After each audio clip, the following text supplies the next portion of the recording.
أعوذ بالله من الشيطان الرجيم. بسم الله الرحمن الرحيم. يا أيها الرسول بلغ ما أنزل إليك من ربك وإن لم تفعل فما بلغت رسالة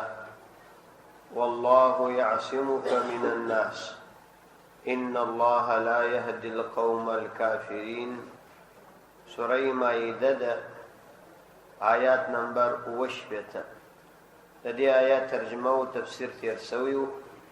صرف یو خبره مفسرین را نقل کړي. حضرت مولانا اشرف علي تهانوي رحمت الله علیه ډیره تفصیلی ذکر کړي. شیګان دغه آیات څخه یو ډیره غلطه ترجمه اخلي او د ځان څخه دلته یو توري هم سره یږدي چې اصل روایت د آیات داسې دی چې یا ایها الرسول بلغ ما انزل الیک من ربک فی علی، چې د علی په شان کې چې کوم څه دی هغه ورسو. نو د دې ځای په ارتباط بیا دوی د درواغو ځینې احادیث جوړ کړي دي او دا خبره ور باندې ثابته کړي. نو عامه خلک چې کله د دوی په کتابونو کې وویني نو کېدلای شي دوکه کې ولويږي. مولانا اشرف علي تهانوي رحمه الله د دې خبرې ډېر علمي رد کړي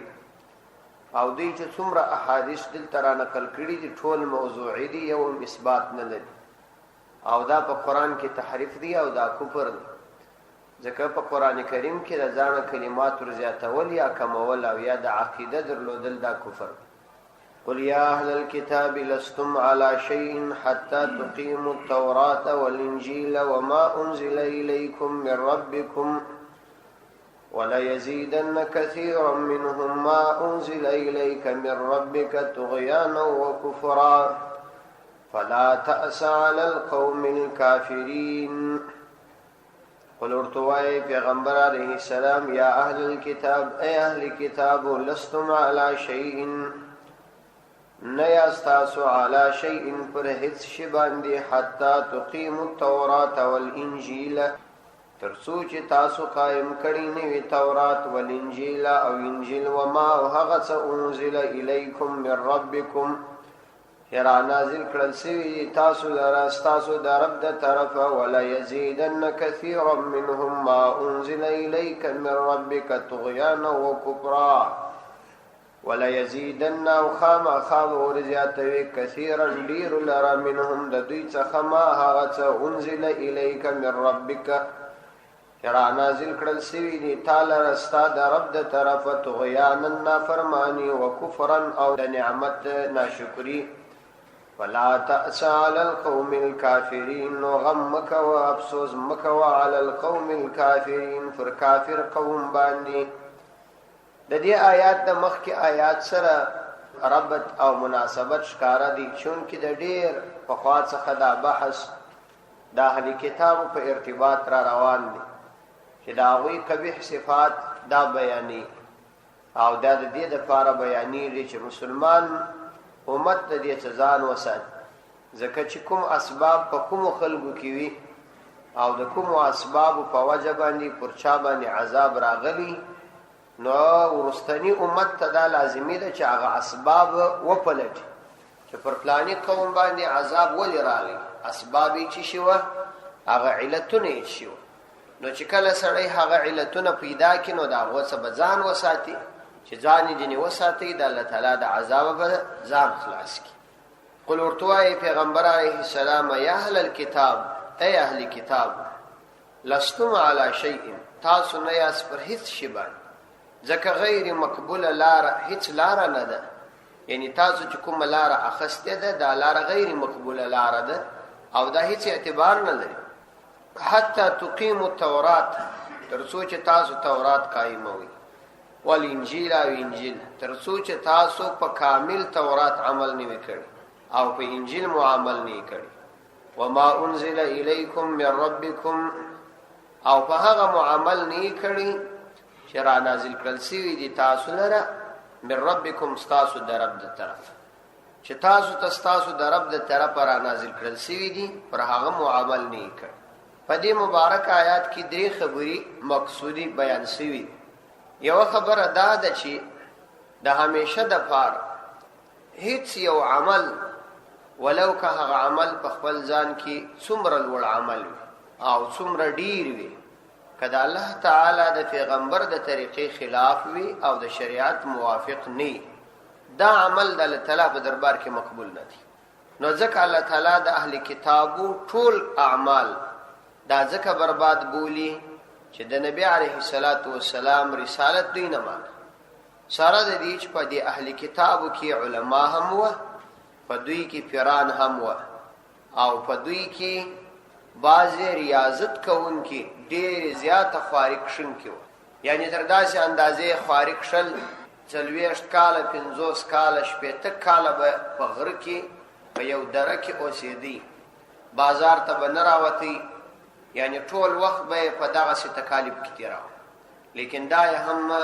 هېڅ په درد نه خوري، ځکه چې هر محنت د الله تعالی د پیغمبر د طریقې خلاف وي، ولو که هغه محنت په خپل ځان کې څومره لوی محنت وي، په درد نه خوري. مفتی محمد شفیع صاحب رحمت الله علیه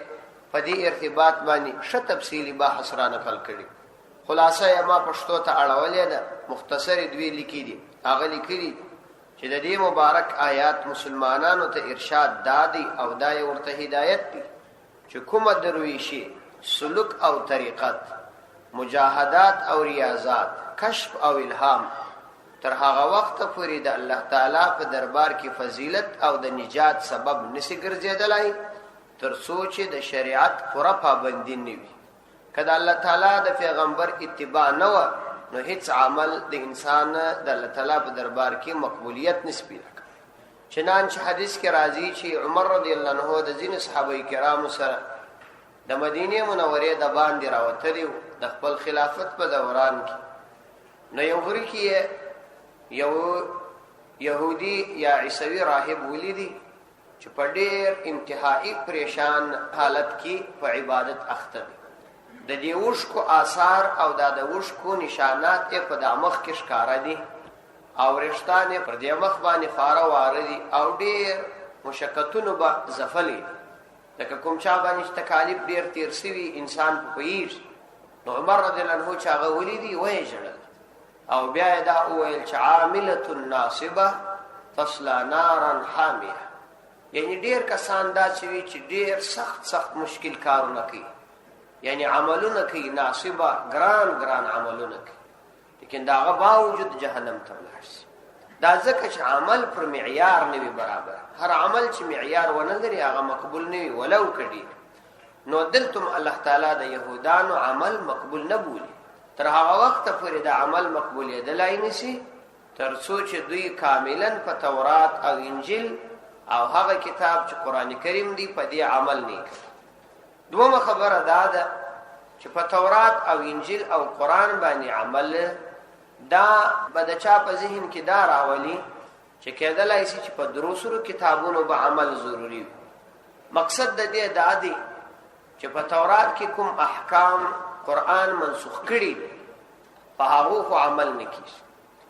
او په انجیل کې چې کوم احکام قرآن منسوخ کړي دي په هغو عمل نه کېږي. پاتې څه کوم احکام چې په انجیل او تورات کې قرآن نه دي منسوخ کړي، نو که په قرآن عمل وسي عیني په هغو باندې عمل دي. او په تورات او انجیل عمل دا معنا چې په تورات او انجیل کې د رسول الله صلی الله علیه وسلم د رسالت خبر راغلی او دا راغلی ده چې د قرآن او د آخري پیغمبر پر راتګ مخکنی کتابونه منسوخ بلل کیږي. نو په تورات او انجیل عمل دا دی چې هر کله دوی په هغه عمل وکړي طبعا خپل دا عقیده ده چې دا کتابونه منسوخ دي او قرآن د هغه لپاره ناسخ دی، ځکه هر وروستنی آسماني کتاب د مخکنی کتاب لپاره ناسخ ګرځي او مخکنی کتاب منسوخ، یعنی عمل نور باندې کیږي. نو دلته د دې معنا دا نه ده چې په دروس ور به عمل کوي، بلکې د هر یو خپل مقام معلوم دی. نو ورته وایي پیغمبر علیه السلام یا اهل الكتاب ای اهل کتاب لستم علی شیء، تاسو په هیڅ باندې نه یاست، یعنی پر هیڅ یو مقبوله لار باندې نه یاست. حتی تقیموا التوراة والانجیل،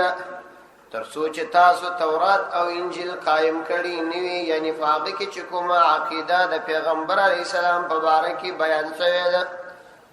ترڅو مواغس عقیده درلودل نوی وما انزل الیکم من ربکم او هغه چې را نازل کړل شوی دی تاسو لره من ربکم تاسو د رب د طرفه ترڅو په هغه ایمان راوړی نوی. الله عزوجل دلته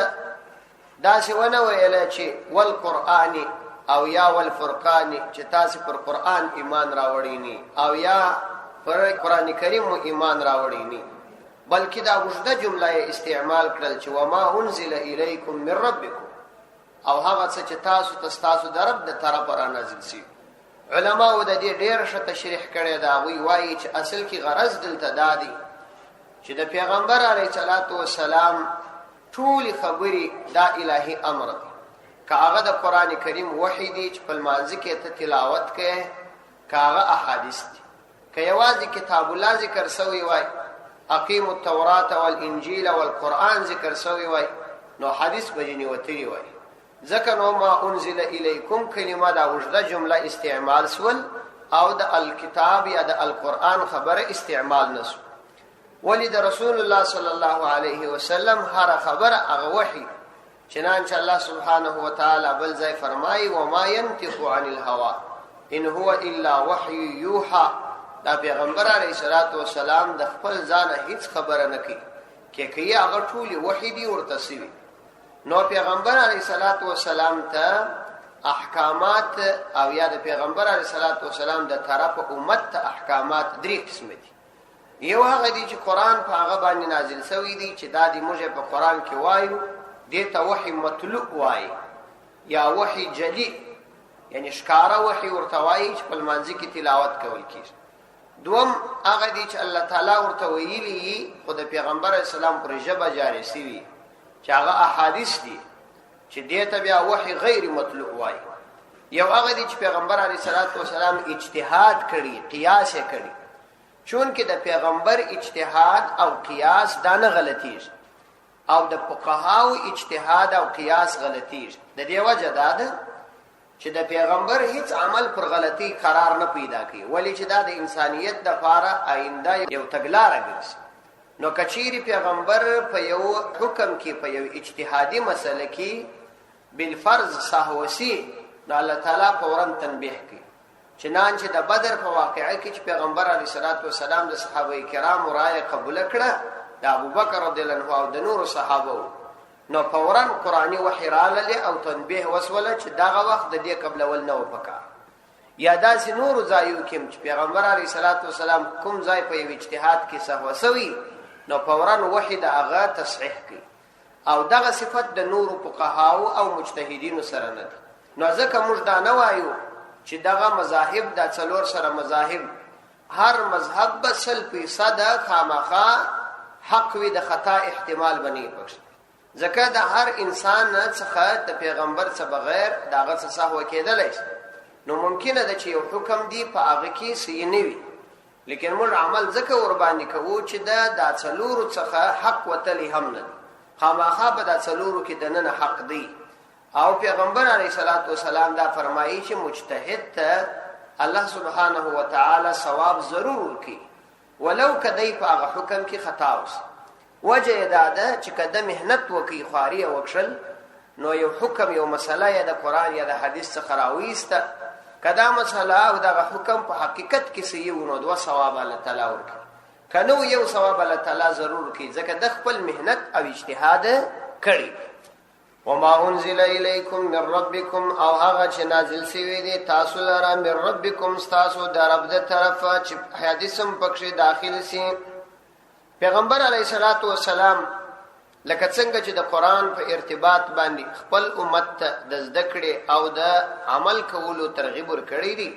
دا سه د احادیث په ارتباط امت د آخري زمانه د فتنو څخه بیرولي. امام ابو داود او امام ترمذی او ابن ماجه او دا نور د احادیث کتابونو عمده حدیث راخستی. پیغمبر علیه الصلاۃ والسلام فرمایي چې الا انی اوتیت القرآن، یقینا ما ته قرآن کریم راکړل شوی ومثله معه او د دې قرآن په مثل باندې ما ته احادیث هم راکړل شوی. نو بیا فرمایي چې الا یوشک رجل، خبردار نږدې ده چې یو سړی بوي شبعان ډیر مور یعنی ډیر مور بوي دا معنا چې یا به حیثیت والا وي او یا دا مطلب چې ډیر خوراک به کړي علی اریکته خپل کټ باندې بناست وي یقول وایب علیکم بهذا القرآن وای دی بخلقو ته دا وایي چې بس دغه قرآن زده کوي فما وجدتم فيه کوم څه چې مو په قرآن کې پیدا کړه من حلال د حلال څخه فاحلوا نو تاسو هغه حلال ګڼئ وما وجدتم فيه من حرام او کوم حرام پکې پیدا کړل فحرموه هغه حرام ګڼئ نو پیغمبر علیہ السلام فرمایي چې انما حرم رسول الله صلی الله علیه وسلم یقینا هغه شی چې رسول الله صلی الله علیه وسلم حرام کی کما حرم الله لك الله تعالی چې حرام کړی دی دا عین داش مطلب دا دی چې ورسته بزما په امت کې دا غسیو خلق پیدا کیږي چې هغه به احادیث نه مني او د حدیثو به انکار کوي د منکرین حدیثو بسته جماعت ستا دا په هند کې د عبد الله چکړالوی په نامه باندې یو کس منکر حدیث چنانچه علما وايي کله چې موږ ورغلو عین دا غسی سړی و چې تازه ډوډۍ خوړلې و او انتهایی موړ او پر کټ څنګه چولی و او دا خبره کوي پیغمبر علیه الصلاۃ والسلام کړه نو منکرین حدیث احادیث نه مني ځکه د ډیرو شعانو څخه چې په احادیثو کې ثابت دي انکار کوي نو قران کریم کې دلته د احادیثو ته هم اشاره وسول چې دغه سید پیغمبر علیه السلام طرف ته وحی دی لکه قران البته فرق په تلاوت کې ولا يزيدن كثيرا منهم ما انزل اليك من ربك طغيانا وكفرا ولا يزيدن او خاب ورزياتوي كثيرا دير لرا منهم د دوی څخه ما هغه څه انزل اليك چې تعالی را نازل شوی دی من ربک استاد رب له طرف طغیانا و کفر سرکشی او ناشکرین یعنی چون کې دا خلق متعصب او د متعصب په مخ کې چې د حق خبري راځي نو د دې انکار نور زیاتیږي نو کله لسو آیاتونو منکرو نو دا حکوپرو لیکن کله شلو څه منکر سو په کوپر کې زیادت راغ نو د قران نزول د دوی په کوپر کې زیادت ذکر راولي چې د دوی انکار زیاتیږي دا معنا نه ده چې قران د خلکو د کوپر د زیادت سبب ګرځي باران کې در لطافت تبعث خلاف نیست در باغ لا روید و در خاک شو مخص ولا يزيدن كثيرا منهم ما انزل اليك من ربك طغيانا وكفرا نو اوس کېدلای شي پیغمبر علیه السلام دا د دوی پر ضد او تعصب باندې ته ډیر غم وکي او محزون او مغموم وګرځي فلا تأس على القوم الكافرين فلا تأس نو تافسوس مکو على القوم الكافرين پر کافر قوم باندې یعنی الله سبحانه وتعالى دا غوی د پاره دا فیصله کړي ان الذين امنوا والذين هادوا والصابئون والنصارى من امن بالله واليوم الاخر وعمل صالحا فلا خوف عليهم ولا هم يحزنون ان الذين يقيننا كسان امنوا شاغي ایمان راوړي دي والذين هادوا كسان يهودان دي والصابئون او صابئين دي والنصارى ونصارى دي من امن بالله من هغه څوک امن بالله ان شاء الله تعالی ایمان راوړي واليوم الاخر او د اخرت په ورځ ایمان راوړي وعمل صالحا او نیک اعمال وکړه فلا خوف عليهم ولا هم يحزنون فلا خوف بيرنست عليهم فراغي باندې ولا هم يحزنون او نبهغي غم جنوين ان الذين امنوا والذين هادوا فدي آیات مبارک کې الله سبحانه وتعالى عمومي قانون بیان چې زموږ عمومي قانون بس دادي چې په خدای او د آخرت په ورځ ایمان راوړي او صالحه اعمال وکړي بس دا خلق مشت مقبول دا که هر څوک دا که يهودي وي دا که نصراني وي دا که صایبي وي دا که مؤمن چې ایمان یې په الله تعالی راوړي او د آخرت په ورځ راوړي مطلب دا چې د الله تعالی څخه ولې تر آخرت تر ورځې پورې چې په مابین کې څونه مؤمن به شأن دي دا مؤمن به شأن دي پر دې ګردو ایمان را ځکه چې آمن الرسول بما انزل الیه او دا غرنګ پر پیغمبرانو ایمان راوړل، په کتابونو باندې ایمان راوړل، پر ملائکو ایمان راوړل، دا خو ایمانیات دي.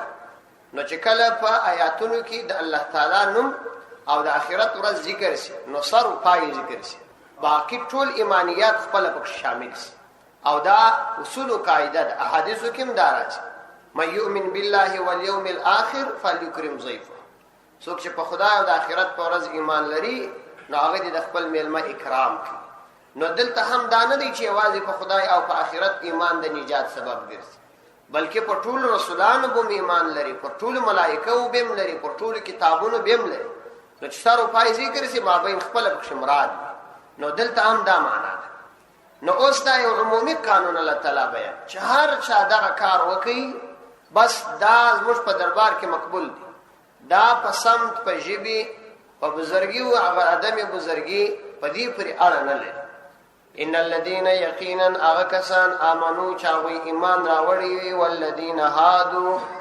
او اغکسان چې يهودان دي، والصابئون دا پر ان الذين باندې ورعتف دي او اسم د پاره د ان ګرځیدلای شي چې منسوبه وایو، لیکن چون کې فاصله په مابین کې د معطوف علیه او د معطوف ډیره ده نو ځکه مرفوع ویلي. والصابئون او صابئین، صابئون په ارتباط باندې مفسرین مختلف اقوال را نقل کړي دي چې دا څوک په دنیا کې د درې قومونه ډیر مشهور دي، مسلمانان، يهود، نصارا. دا په دنیا کې مشهور دي او هر څوک یې پیژني. او صابئین چون کې مشهور نه و نو په دې ارتباط د مفسرین اقوال پکې مختلف دي. قتاده رحمت الله علیه را نقل کړي دي چې دا خلک په الله تعالی باندې ایمان لري او عبادت کوي د ستورو یا د ملائکو، او المنز د یمن طرف ته کوي او د زبور تلاوت کوي. ځینې بیا ویلي دي چې دا د لمر عبادت کوونکي دي، او ځینې بیا ویلي دي چې دا د اور عبادت کوونکي. خو د قتاده رحمه الله قول ذکر شبلل کیږي چې اصلا په آیات کې رخ او خلقو ته دي چې هغوی د آسماني کتاب عبادت کوي او ځانونه یو څه بزرګان بولي. د آیات د رخ څخه او د آیات د ترجمه څخه هم داسې معلومیږي اصل کې خبره دوی ته متوجه ده. نو دغه ترجمه د قتاده رحمه الله بشوي چې دوی د زبور تلاوت کوي او د آخرت عقیده لري، خو المنز یمن تقي واکه د پیغمبر اسلام اتباع نه کوي. نو دا ټول د پاره دا قانون دی. والنصارى او نصرانیان من آمن بالله، نو سوال به پیدا شي چې سید یهود خو ایمان نه دی راوړي، نصارا خو نه دی راوړي، صابئین خو نه دی راوړي، نو مؤمنان خو ایمان راوړي دي چې ان الذين امنوا دوم پلانو من آمن بالله سمانه شا ایمان راوړي. د دې جواب دادی چې دا په اصل کې عربي محاوره ده او دا په هر ژبه کې خپل محاوره کاریږي. د مثال په توګه یو پاچاوي هغه اعلان کوي وای دا زموږ قانون دی، که موافق وي که مخالف وي چې عمل په وکړي نو موږ به دا انعام وکړو. نو اوس موافق خداغه معنا چې هغه عمل په خوا کوي، خدای اصطلاح ده چې هغه موافق پکې استعمال شي. یا لکه سړی چې وایي چې ما خبره مني که خپل کې پردی زدا وسره کوم، نو خپل په خوان دا خبره منه، دا د دې د پاره یادیش. او زینو به ویلي دي چې د ان الذين امنوا څخه مراد د ظاهري منافقان دي چې دا غوي ایمان په حقیقت کې ایمان نه دی، یعنی کله چې سم ایمان راوړي په الله تعالی باندې. ان الذين امنوا والذين هادوا والصابئون والنصارى من امن بالله، هر یو د دوی څخه چې په الله تعالی ایمان راوړي، والیوم الاخر د آخرت په ورځ ایمان راوړي، یعنی ټول مؤمن به شان ایمان راوړي، وعمل صالحا او نیک عمل وکي یعنی د شریعت موافق، فلا خوف عليهم باوی باندې بیرنست ولا هم يحزنون او نه باوی غمجنوي په آخرت کې. بس دا زموږ قانون دی د ټول د پاره، دا که تور پوسټي وي که سپین پوسټي وي که عجم وي که عرب وي که اول وي که اخر وي، چې دا قانون یې پر ځای کې بس دا به کامیاب کیږي، دا به د الله تعالی په دربار کې مقبول. نو دې آیات مبارک کې هم الله عزوجل خپل بندگانو ته دا وښودل چې معیار الله تعالی ته د تقرب هغه د الله تعالی په ذات ایمان او صالحه اعمال، نه د چا قوم، نه د چا نسب، نه د چا وطن، نه د چا ژبه، دا هغه ته ترقی ورکوای سي او نه د خدای په دربار کې هغه ته مقبولیت ورکړي. مقبولیت یوازې او یوازې په ایمان او په صالح اعمالو دي چې د شریعت موافق. چنانچه حضرت فاطمه رضی الله عنها ته پیغمبر علیه الصلاۃ والسلام فرمایي من بطأ به عمله لم يسرع به نسب. هر کله که یو څوک خپل عمل را ورسته کوي، یعنی اعمال خراب او اعمال را ورسته کوي، نو لم يسرع به نسبه، نسب به هیڅ کله دی ورمخته نه کی. نو څوک د عرب په نامه چې زه عرب یم د پیغمبر علیه الصلاۃ والسلام قوم یم، یا دا چې زه سید یم د نبی علیه الصلاۃ والسلام قوم یم، یا دا چې د پلانی پیر اولادایو، او یا دا لکه یهودو نصارا چې ویل چې موږ د انبیاء علیهم السلام د نسب سيو، په دې باندې څوک نه کامیاب کیږي او نه د کامیابی معیار. لقد اخذنا ميثاق بني اسرائيل وارسلنا اليهم رسلا. لقد اخذنا ميثاق بني اسرائيل، یقینا مرواقستی میثاق پورا په خواده بني اسرائيل د بنو اسرائيل څوارسلنا اليهم رسلا، او روم لیجل اغیلر رسولان. کلما جاءهم هر کله چې براغلی دوی لره رسول یو رسول یو پیغمبر بما فاغه احکام لا تهوا انفسهم چې د دوی نفسونو بنخښول، فریقا نو یو ډله به دوی کذبو داغو تکذیب وکي، و فریقا یو ډله به یقتلون دوی قتلوله. الله عز وجل د بنو اسرائیلو یعنی د یهودانو خبیث فطرت درته بیانې چې د دې خلکو داسې خبیث فطرت وو چې بار بار د الله تعالی سره په خواده وکړه چې موږ وستا تمام احکامات منو، لیکن کله چې په پیغمبر داسې حکم راوړي چې د دوی د طبیعت په خلاف،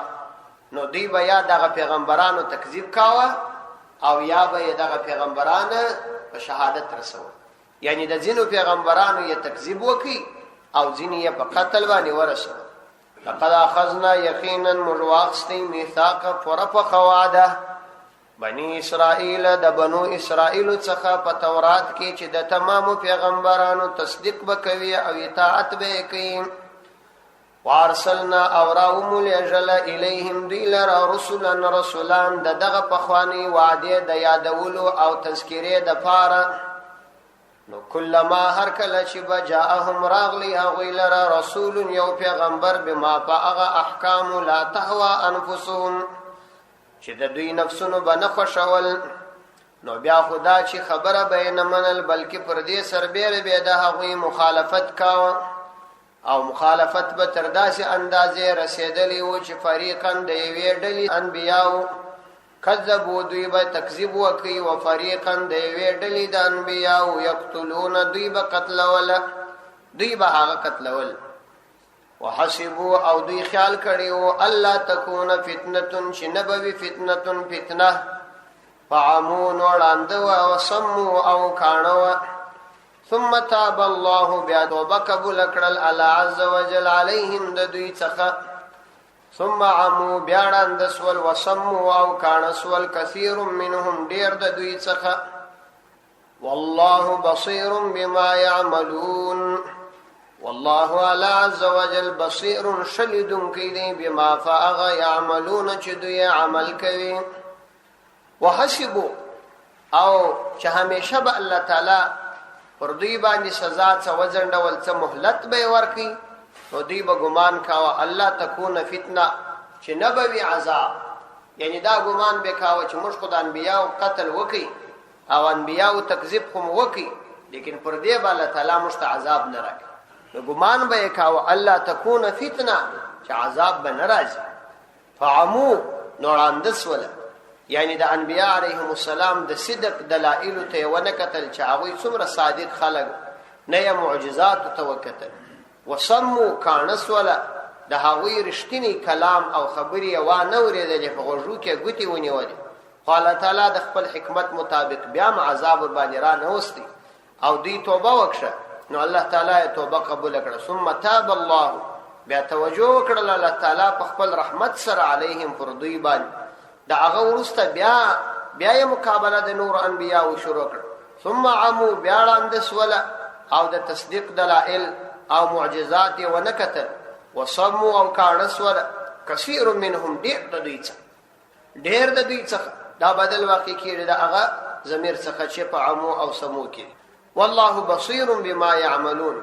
او یقینا الله عز وجل فرقتون کی دی بما فاغ يعملون چې دوی عمل کی یعنی دوی دا ګمان نه کوي چې دوی ته عذاب نه ورکول کی د دوی دا ګمان غلط دی چې نه ان شاء الله عز وجل دوی ته وقتن په وقتن سزا ورکړل او دوی ته شدید عذاب ورکړي مفسرین دا را نقل کړي دي چې د دوی د انبیاء علیهم الصلاۃ والسلام سره دغه معامله دا سزا الله تعالی دوی ته دا ورکړل چې پر دوی باندې بخت نصر مسلط کی د بخت نصر په تسلط باندې فلکهاو يهودان قتل کړل او بی عزت کړل او د بیت المقدس څخه وېست بیا د څو کلونو وروسته دا فارس ځینی پاچاهان راغله د بخت نصر سره مقابله وکړه او دوی ته نجات ورکړه دوی ته چې کله نجات ورکړي دوباره دوی چې کله پر واک باندې حاکم سول نو حضرت زکریا علیه السلام او یحیی علیه السلام دواړه په شهادت ورسه داغه ورسته بیا الله تعالی په دوی باندې عذاب را نازل کړ او یو بل پاچا ور باندې مسلط کی چې انتهایی ډیره قتل بیا الله تعالی دوی ته نجات ورکړي دا هغه پاچا څخه دوی بیا خپل خباثت شروع کړي تر داسې اندازې چې د عیسی علیه السلام د قتل اراده وکړه او الله تعالی عیسی علیه السلام د دوی څخه پورته کړي نو الله عز وجل په دوی باندې بیا عذاب مسلط کړي ذلیل یې کړه خوار یې بیا یې د الله د پیغمبر د آخري پیغمبر سید عالم صلی الله علیه وسلم مقابله وکړه دا هغه سره دغه عداوت او دښمنی شروع کړه داغه د قتل د پاره تدابیر جوړ کړل الله عز وجل پیغمبر علی السلام ور باندې مسلط کی اکثر يهودان یا قتل کړل او یا د مدینه څخه ذلیل او خوار وېست چې دا بنو قریظه قتل کړل ټول بنو نذیر او بنو قینقاع دواړه جلاوطن کړ دوی په د پیغمبر علی السلام په وخت کې د مدینه څخه وېستل سول د مدینه څخه خیبر ته ولاړ او عمر فاروق رضی الله عنه د خیبرم سی وشړل بیا شام ته ولاړ نو الله عز وجل دلته د دوی را یادونه کوي وحسبوا او دوی ګمان کړیو یعنی د همیشه چې هر وخت به دوی شرارت وکي او یو څو ورځې به مهلت ورکول کېدی نو ګمان به وکاو الله تکون فتنه چې نبوي فتنه او عذاب فعمون دوی راندس ولا د دلائل د تصدیق د قتل څخه وسمو او کانس ولا د حق کلام دا اوریدلو څخه ثم تاب الله عليهم بیا توجه وکړه الله عز وجل پر دوی باندې پر رحمت سره یعنی څه مودا ورست ثم عمو بیا راندس ولا وسمو او کانس ولا كثير منهم ډیر د دوی څخه یعنی لږ کسانو خو پر هدایت باندې لاسونه ونیول ډیر کسانی بیرته په خپل گمراهي واوښت